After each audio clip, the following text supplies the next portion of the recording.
Happy Japanese New Year! We're back with bolder predictions for the January Basho. Sotro! Throw the salt, get in the ring. Welcome to the Dohyo.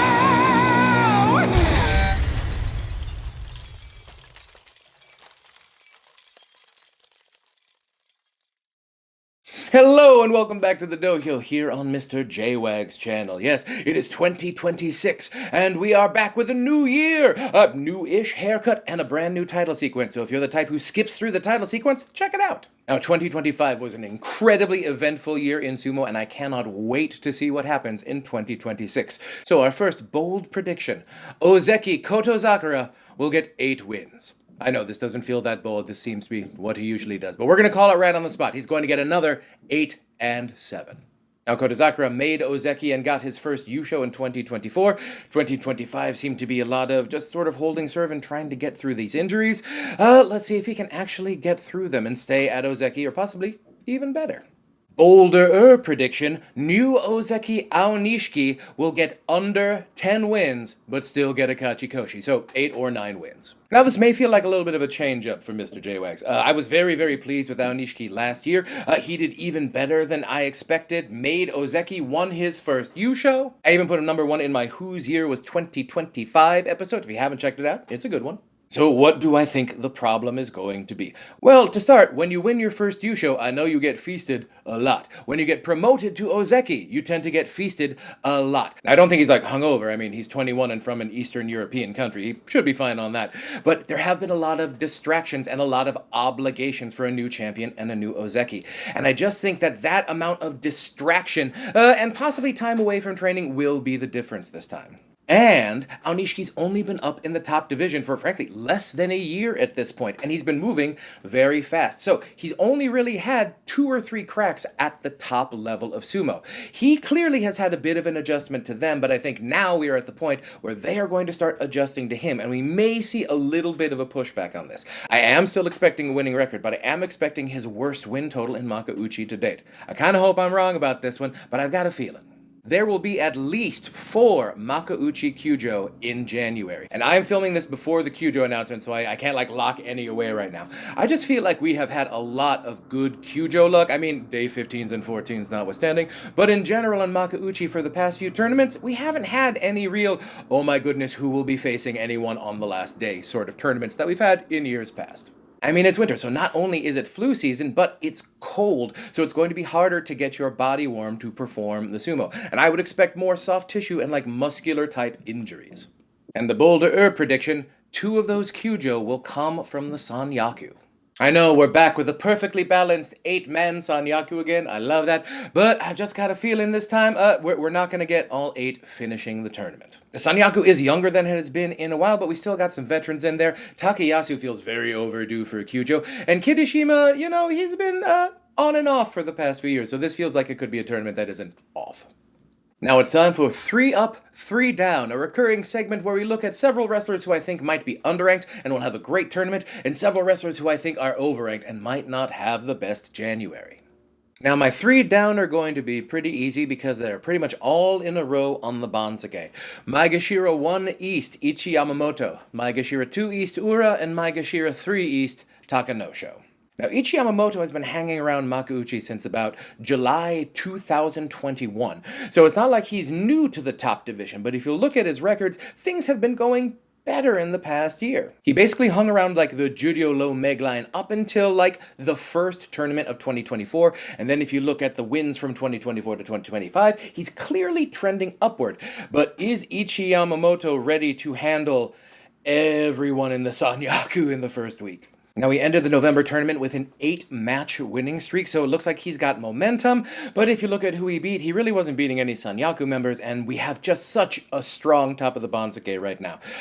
Check back at the end of the first week. If Ichi Yamamoto has 4 wins out of his first 7, that is incredibly good.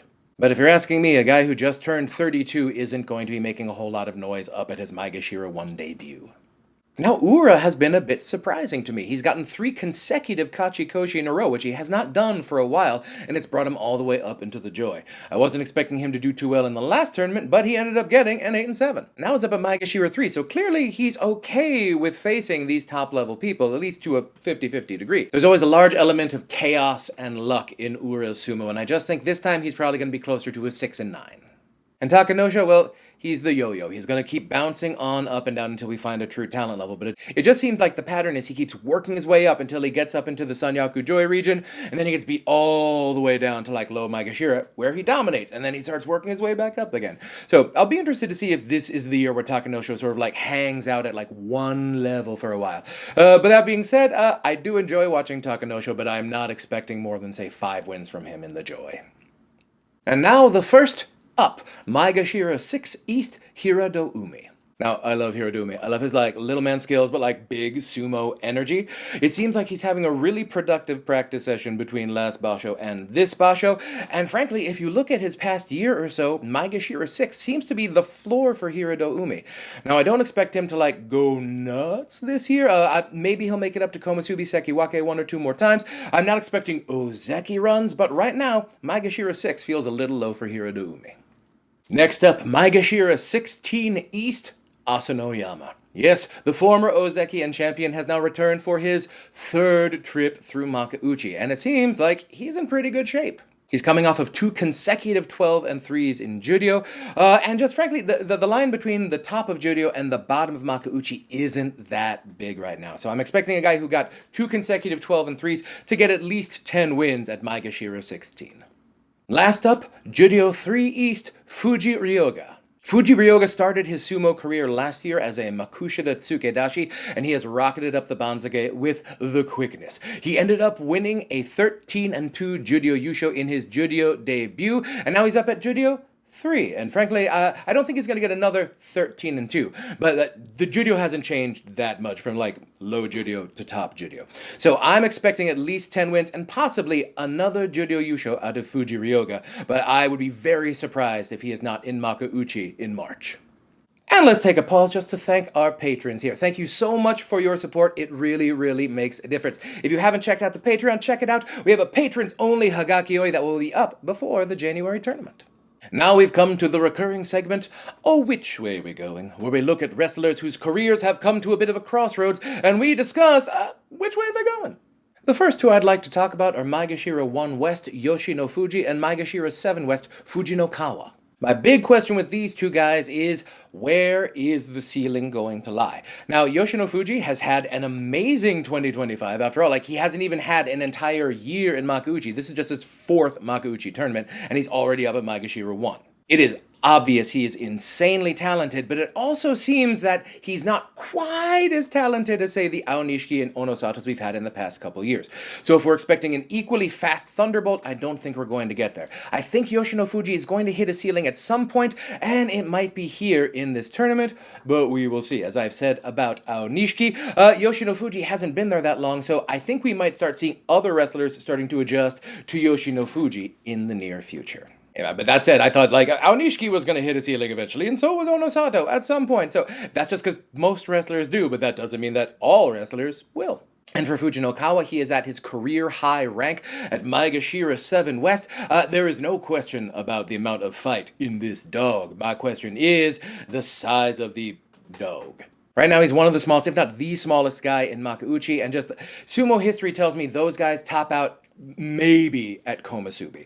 They don't make extended Ozeki runs. It's just when you're that tiny and you get to the top, there just aren't enough holes in the game to exploit on the bigger guys who are equally as skilled as you. So I think for Fujinokawa, the question is he going to top out mid-Maegashira, or is he going to get better and possibly head up to the Sanyaku? I'm not expecting Sanyaku this year, but he is young, and he is very talented and very driven. Keep in mind, both these guys are pre-peak. Yoshinofuji is 24, and Fujinokawa is only 20. Next up, I'd like to talk about 3 wrestlers who've had a bit of trouble staying healthy. Maegashira 3 West, Haku no Fuji. Maegashira 4 East, Daisho. And Maegashira 4 West, Atami Fuji. Yep, 3 bam, bam, bam. Now, the reason I'm worried is because I think all 3 of these guys are incredibly talented wrestlers who have shown an ability to, like, last at least with, like, a 500 record up at the top of the Joy. The question is how are any of them feeling right now? Yes, we have a Shikona change alert. Maegashira 3 West used to be called Ochiai and then Hakuoho and now Hakunofuji. And I know I've said this a lot, but for 22, Hakunofuji has just a lot of miles, especially on the upper body. He got his first losing record in a good long while in the last tournament, and I believe it was mostly because of these upper body injuries. My question is, I know he got hurt before and had to have surgery and took a little time off to rest and then came back. Are we ever going to see that again, or are they just going to keep putting him out there and hoping that just he's going to work through it? Because I think the ceiling he's at right now is going to sort of stay where he is until he actively improves his health, and I'm not sure how able he's going to be to do that while continuing with like the sumo grind. Hoping for the best, not that optimistic for a guy who has this many injuries this young. Daisho, of course, former Sekiwake, as recently as I believe last May, ended up getting the calf injury, stayed down at Maegashira 10 for a couple of tournaments, and now seems to have gotten over it and worked his way back up. But is he going to be the same or better than he was?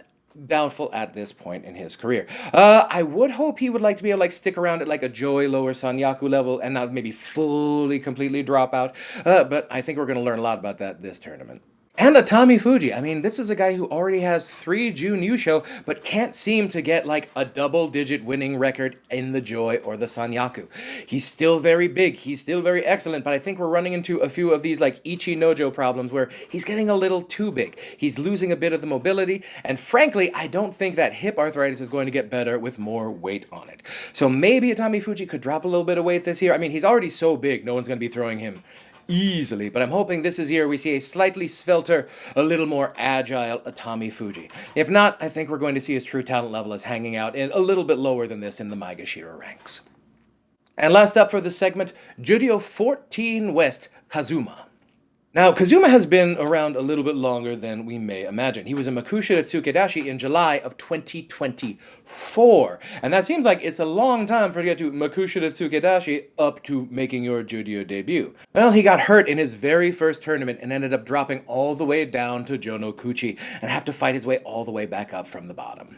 Now, he's still very young, and if you look at his record since he got healthy, he is looking great. But keep in mind, these have all been like lower division championships coming up, and this was a guy whose true talent level starting about 1.5 years ago was Makushita 60. So, Kazuma's a big boy. I'm interested to see how he will do in Juryo, because I think these are going to be the first really challenging Basho in his career. I'll be very interested to see where he goes from here. Is he really this good, or is he just that much better than everyone below him?